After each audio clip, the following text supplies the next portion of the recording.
I hope you enjoy these builds. I hope they help you with your builds. I hope it encourages you to build. And let me know what you'd like to see, if you have any questions or anything like that. I love helping people out. And I love just talking about this stuff. So it's amazing to me that this is possible. And it's not that expensive either. I mean, it's a little bit pricey, but it's not crazy. So keep building. Good morning, everybody.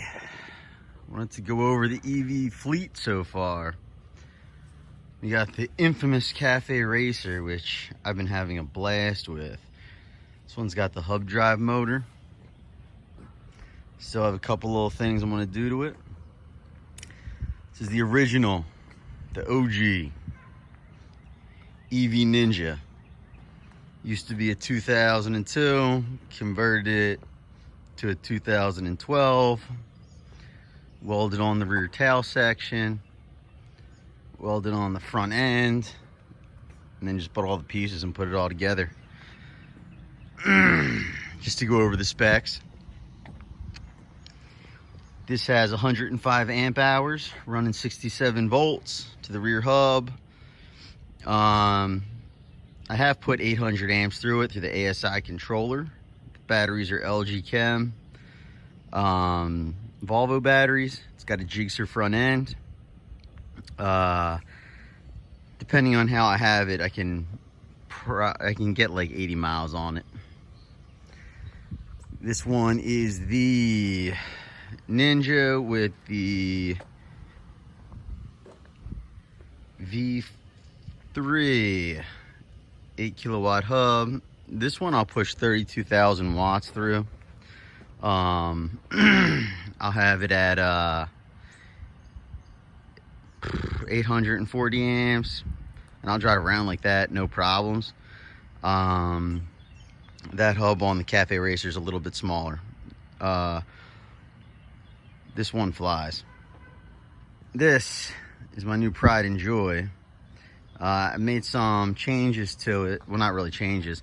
So this is the EV Ninja with the 4-speed that does 200 miles per charge.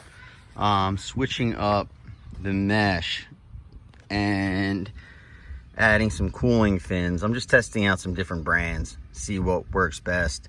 This motor works great. It's just on the highway. It does start to get hot. So because there is no airflow, I'm looking to put some heat sinks on it and some fans to keep it cool. Regular transmission, like you'd have on a regular motorcycle. Clutch. Oh, this is the new thing I added to it, trying it out. So it'll tell me the amps, the volts. This battery charge thing is not accurate. It actually tells you how many amp hours you have left. So that's pretty cool. I just hooked it up last night, waiting to see it. Speedometer works. This doesn't work. That doesn't work because I don't have an RPM sensor.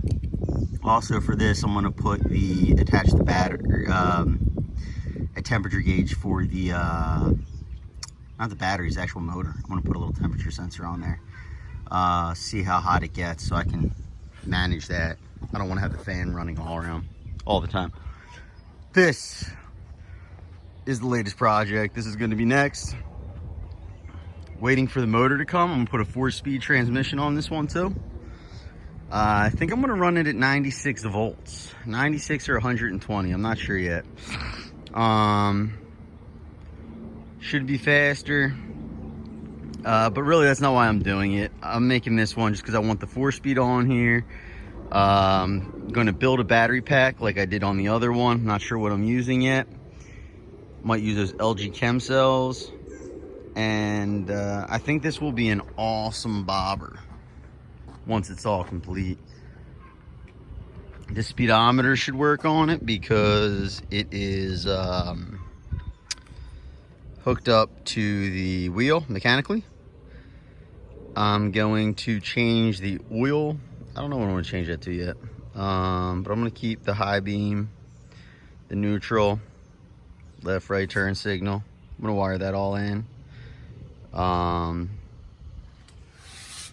This has the front disc brake, so I really don't need to go with a switch the front end on it. I switched the front end on the other one because I couldn't find brakes for it actually, but I think it looks cooler. But this is the next one to come. Got big things going on.